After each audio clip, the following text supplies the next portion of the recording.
4 lens solar ಕ್ಯಾಮ್ರಾನ ನಮ್ಮ ಫಾರ್ಮಿಗೆ ಹಾಕಿಸ್ಕೊಂಡ್ವಿ. Hi ಎಲ್ಲರಿಗೂ. Farming ಮಾಡೋ ಭಾಳಷ್ಟು ಜನಕ್ಕೆ ಕ್ಯಾಮ್ರಾ ಹಾಕಿಸ್ಬೇಕಂತ ಅನ್ಕೋತಾರ. ಅದ್ರ ಕನ್ಫ್ಯೂಷನ್ ಒಳಗಿರ್ತಾರೆ. ಯಾವ ಕ್ಯಾಮ್ರಾ ಸೆಲೆಕ್ಟ್ ಮಾಡಬೇಕು, ಎಲ್ಲಿಂದ ತರಬೇಕು, ತಂದ್ರು ಯಾವ ಬಜೆಟ್ ಒಳಗೆ ತರಬೇಕು, ಅದಕ್ಕೆ ಸರ್ವಿಸ್ ಸಿಗುತ್ತಾ ಇಲ್ಲ ಅನ್ನೋ ಡೌಟ್ ಒಳಗಿರ್ತಾರೆ. ಸೊ ನಿಮಗೂ ಏನಾದರೂ ಈ ಡೌಟ್ ಇದ್ದರೆ ಈಗ ನನ್ನ ಪೇಜ್ನ ಫಾಲೋ ಮಾಡ್ಕೊರಿ ಆ್ಯಂಡ್ ವಿಡಿಯೋಗೊಂದು ಲೈಕ್ ಕೊಡ್ರಿ, ಫುಲ್ ವಿಡಿಯೋ ನೋಡಿ.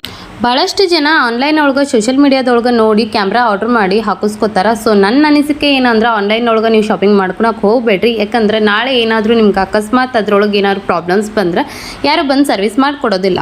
ಆದ್ರೆ ಲೋಕಲ್ ಟ್ರಸ್ಟೆಡ್ ಡೀಲರ್ಸ್ ಕಡೆಯಿಂದ ಹಾಕ್ಸಿದ್ರೆ wire problem, network issues, battery issues ಏನೇ ಇದ್ರೂ ಒಂದು ಕಾಲ್ ಮಾಡಿದ್ರೆ ಬಂದು ಮಾಡಿಕೊಡ್ತಾರೆ. ಅವ್ರು ಬಂದಿಲ್ಲ ಅಂದ್ರೂ ಲೋಕಲ್ ಇದ್ರೆ ನಾವು ಒಯ್ದು ಕೊಡ್ಬೋದು. ನಾವು ಹಾಕ್ಸಿರೋದು 4 ಲೆನ್ಸ್ ಸೋಲಾರ್ ಕ್ಯಾಮ್ರಾ. ಇದ್ರೊಳಗೆ ಒಂದು ಕ್ಯಾಮ್ರಾ 360 ಡಿಗ್ರಿ ರೊಟೇಟ್ ಆಗ್ತಿರ್ತೈತಿ, 2 ಅಡ್ಜಸ್ಟೇಬಲ್, 1 ಫಿಕ್ಸ್ ಕ್ಯಾಮ್ರಾ. ಮತ್ತು ಇದ್ರೊಳಗೆ night vision, solar backup, mobile live view ಎಲ್ಲಾನು ಅದಾವ. ಎಸ್ಪೆಷಲಿ ಫಾರ್ಮಿಗೆ ಕ್ಯಾಮ್ರಾ ಹಾಕ್ಬೇಕಂದ್ರೆ ಇವೆಲ್ಲ ಫ್ಯೂಚರ್ ಇರುವಂಥ ಕ್ಯಾಮ್ರಾನ ನೋಡಿ ಹಾಕಿಸ್ಬೇಕಾಗುತ್ತೆ. ನಾನು ಯೂಟ್ಯೂಬ್, ಫೇಸ್ಬುಕ್ ನೋಡಿ ಕ್ಯಾಮ್ರಾದ ಬಗ್ಗೆ ಕಾಲ್ ಮಾಡಿ ಮಾತಾಡೀನಿ. ಸೊ ಲೋ ಬಜೆಟ್ ಅಂದ್ರೆ ಅವ್ರಿಗೆ ಗ್ಯಾರಂಟಿ ವಾರಂಟಿ ಕೊಡೋದಿಲ್ಲ ಅಂತ, ಇನ್ನು ಹೈ ಬಜೆಟ್ ಅಂದ್ರೆ ಹೇಳೋದೇ ಬೇಡ. ಸೊ ಇದ್ರ ಬಗ್ಗೆ ಇನ್ನೂ ಹೆಚ್ಚಿನ ಮಾಹಿತಿ ಬೇಕಂದ್ರೆ ಕಮೆಂಟ್ ಒಳಗೆ ಕ್ಯಾಮ್ರಾ ಅಂತ ಟೈಪ್ ಮಾಡಿರಿ, ಮಾಹಿತಿ